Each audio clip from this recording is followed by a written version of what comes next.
morning. Today we are going to discuss about high blood pressure. You might have been in the hospital. The doctor or the nurse does the check and find that your BP is high. What does it mean? What is high blood pressure?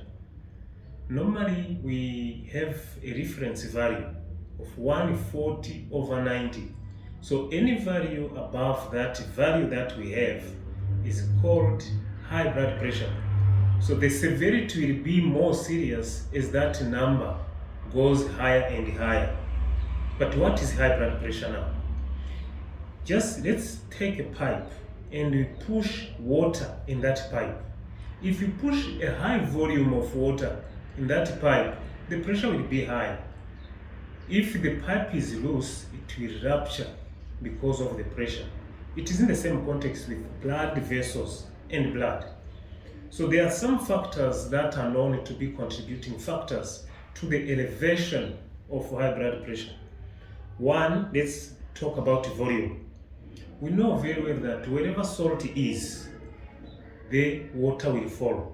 So if you are eating too much salt regularly, it will cause elevation of blood pressure because the water which is in the muscles will be drained by the salt which is in the blood vessels.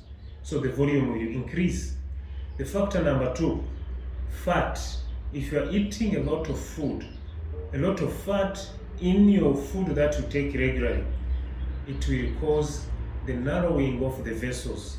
So if the vessels are narrow and the volume did not change, it means the pressure will increase as well. That goes hand in hand with obesity, because obesity comes with a lot of fat most of times. Also, we cannot neglect that too much consumption of sugar will transform itself into fat as long as you have taken more than what the body needs. Obesity will be established as well. The factor number three, the narrowing of the stiffness of the vessels, especially in the old age. So if the vessels are stiff, we can understand that the flexibility of vessels will be very weak. So the blood cannot pass through easily as before. That is also seen when there is what we call sedentarity, lack of exercises. So other factors that are known, cigarette smoking and alcohol consumption. These are the contributing factors. Though there is a genetic component with high blood pressure, but those are the main contributing factors. What are the complications once high blood pressure is not controlled? If the blood pressure has been there for a long time, it's not controlled, we have very serious complications starting on the brain. We remember the brain has vessels, and some vessels are very soft. They are very soft, and if the pressure is too high, the vessels will no longer be able to cope with that pressure within those small vessels. They will rupture. If they rupture, it causes what we call stroke. We know very well that the brain controls the whole body. Any part that we have on our body is controlled by one part in the brain that I can call head office. So if the head office is affected, then the part that is controlled by that head office will no longer be able to function, such as the limb or your arms, legs. That's why a person with a stroke will have one organ dysfunctional. It might be the leg, the arm, the lips, and eyes. You might not be able to talk anymore because of stroke. A second complication can be loss of sight. There are small vessels that we find in the eye on the organ called the retina, which is responsible to fix image when we see to identify what we are looking at. So if the vessels which are on the retina are damaged by high pressure in them, we will lose the sight as well. A third complication is on the heart. The small vessels on the heart, if they are not blocked, they might be ruptured as well. That's what we call heart attack.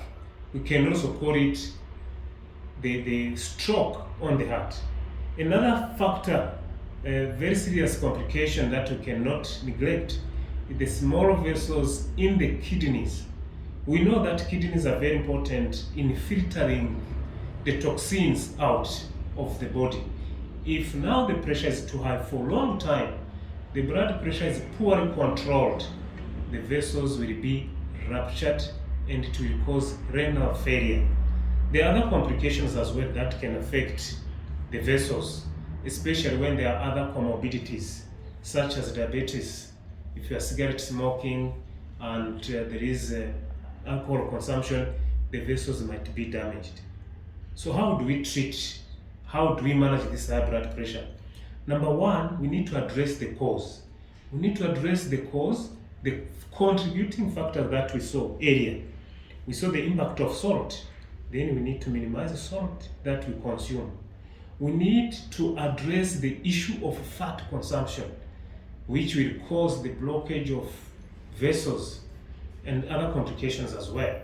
We need to address the issue of the stiffness of vessels by doing exercises so that the vessels are constantly flexible, dilating regularly. So exercises are recommended 30 minutes every day. If not possible, you can do 150 minutes per week.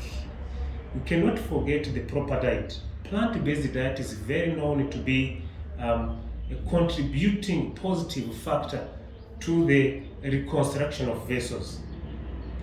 Then the last important part, once you are in the category of people who have to start medication, you need to start your medication and take them regularly as they were prescribed, what we call adherence. There is no single reason, a single day that you should skip your medication. You take them regularly. And another very important factor, once you are told you have high blood pressure, you need to have your BP machine at home. Then you keep on recording your values. You need to know what is normal, what is abnormal. So that will help you to monitor your blood pressure. Then if you see it is abnormal, you can go to the clinic, to the hospital to be assisted. I hope with this talk it is giving more clarity. You are always welcome to ask questions if you want. If you have, the rest we'll meet next time for other topics. Thank you very much.